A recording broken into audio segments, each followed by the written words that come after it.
Hello there, I'm Lorenzo Isaac and you're watching English News at 5. Let's begin with our top story. Sarawak will be the first state in Malaysia to establish the Immune Belt Enforcement Team (IBET) in an effort to curb the spread of rabies. According to the Premier of Sarawak, Dato' Patinggi Tan Sri Abang Johari Tun Openg, apart from curbing rabies, IBET will also look after the environment in the state. Abang Johari disclosed that the step taken will be a preventive one, despite rabies cases statewide still being under control. Keadaan sebenarnya terkawal. Tapi you cannot take things for granted. Kerana rabies ini kalau kena boleh hilang nyawa. Jadi kita mempunyai kawasan yang agak luas dan border kita lebih 1,000 km. Dan anjing ini berkeliaran. Abang Johari added that the enforcement team will comprise up to at least 108 personnel made up of those who are experienced in the operation of capturing rabid dogs.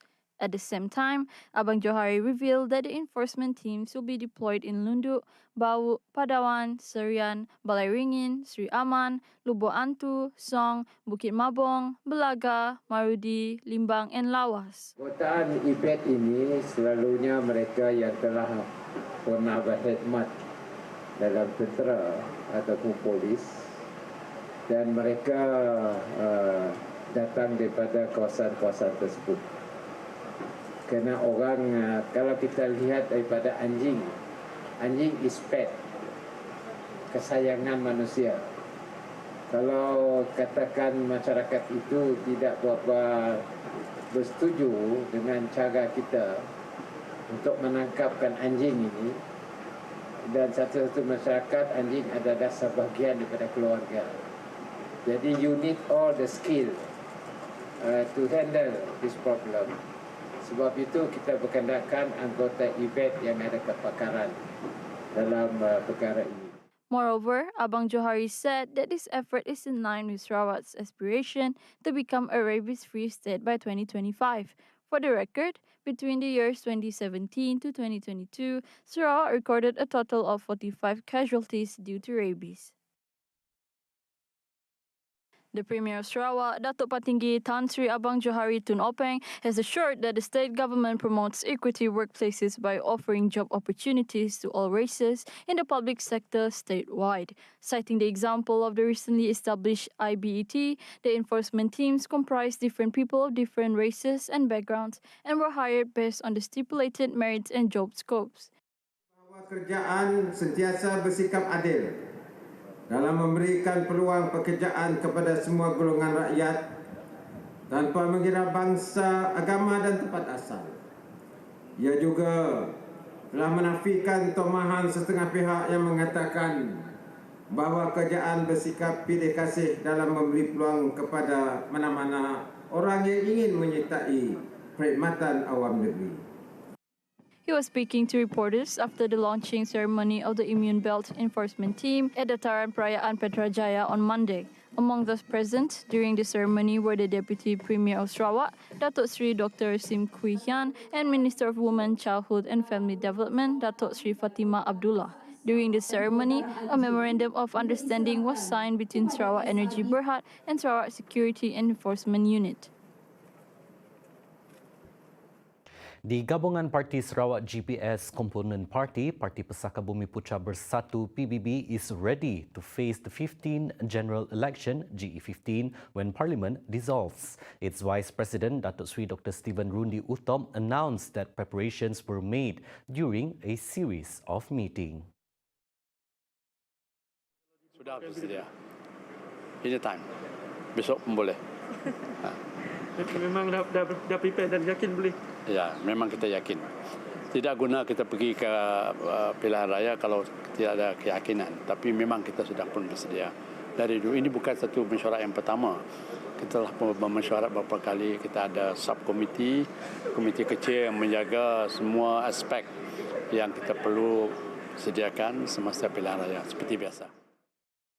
He spoke to reporters after attending a party meeting chaired by the Deputy Premier of Sarawak, Dato' Ahmad Douglas Ugah Embas, at the PBB headquarters on Monday. According to Stephen Rundi, the 2-hour-long meeting did not touch on the respective candidates. Instead, the meeting focused on the machinery preparations for the upcoming general election. Kita membuat persediaan saja, tapi kita tak tahu bila-bilakah. Jadi sebagai parti tunjang GPS di Sarawak, kita seharusnya menyediakan ini lebih awal. Dan kita hanya berbincang secara apa yang kita mau lakukan dan sebagainya, dan kita akan lakukannya dari segi perspektif GPS, iaitu PBB, PDP, PRS dengan SPP, untuk menentukan kita cukup bersedia apabila tiba masanya Yang Berhormat Perdana Menteri memberikan arahan bahawa kita memerlukan pilihan raya PRU 15. Among those present were the Deputy Secretary General, Dato' Ibrahim Baki, and PBB Women Chief, Dato' Sri Fatimah Abdullah. Miri City Council, MCC, has won the Best Sustainable City Award in the 6th Annual Malaysia Tourism Council, MTC, Gold Awards 2022. The presentation ceremony is expected to take place for the first time in Kuching on October 22nd and will be officiated by the Premier of Sarawak, Dato' Patinggi Tan Sri Abang Johari Tun Openg, who will be accompanied by the Sarawak Tourism, Creative Industry and Performing Arts Minister, Dato' Sri Abdul Karim Rahman Hamzah.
Welcome back. As speculation intensifies as to when the 15th general election GE15 will be called, Datuk Sri Ismail Sabri Yaakob said that he has yet to decide when to dissolve Parliament. The Prime Minister said any decision on the dissolution of Parliament will depend on the outcome of discussions by UMNO's top leadership on September 30th. 30 bulan petang ada top 5 dan juga biro politik, malam ada MT. Jadi kita tunggulah. Saya pun tak tahu apa agenda MT dan sebagainya. Jadi malam tu lah kita akan bincang lah. He told a media conference on Sunday at the end of his visit to New York, where he had addressed the United Nations General Assembly. Meanwhile, UMNO's top 5 refers to the President, Deputy President, and 3 Vice Presidents. Ismail Sabri, who is UMNO Vice President, said he has yet to receive any information on the agenda outlined for the Supreme Council meeting. Asked if he has found the inspiration for when he wants to dissolve Parliament, the Prime Minister replied with a brief "not yet." As businesses are picking up in the post-COVID-19 era, government business facilitation agencies will need to continue their support towards micro, small and medium enterprises to sustain their recovery. Some examples of these agencies are the Credit Guarantee Corporation Malaysia Berhad (CGC) and the Syarikat Jaminan Pembiayaan Perniagaan Berhad (SJPP).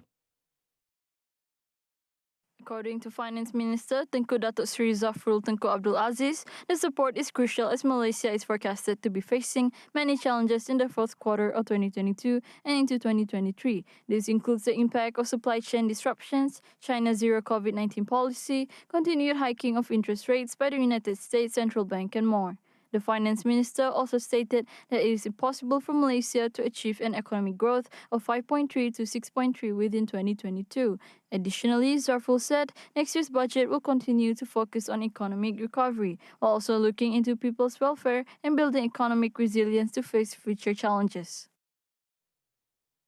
5 rescuers have died in the Philippines after Super Typhoon Noru slammed into the north of the country, causing floods and power outages and forcing officials to suspend classes and government work in the capital and outlying provinces.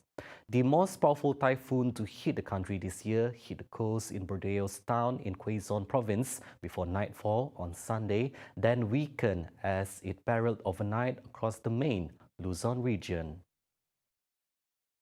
Thousands of people were moved to emergency shelters, some forcibly. Daniel Fernando, the governor of Bulacan Province north of Manila, said 5 rescuers who were using a boat to help residents trapped in floodwaters were hit by a collapsed wall and then apparently drowned in the raging waters. More than 17,000 people were moved to emergency shelters from high-risk communities prone to tidal surges, flooding and landslide in Quezon alone. Over 3,000 people were evacuated to safety in metropolitan Manila, which was slashed by fierce wind and rain overnight. Classes and government work were suspended on Monday in the capital and outlying provinces as a precaution, although the morning skies were sunny.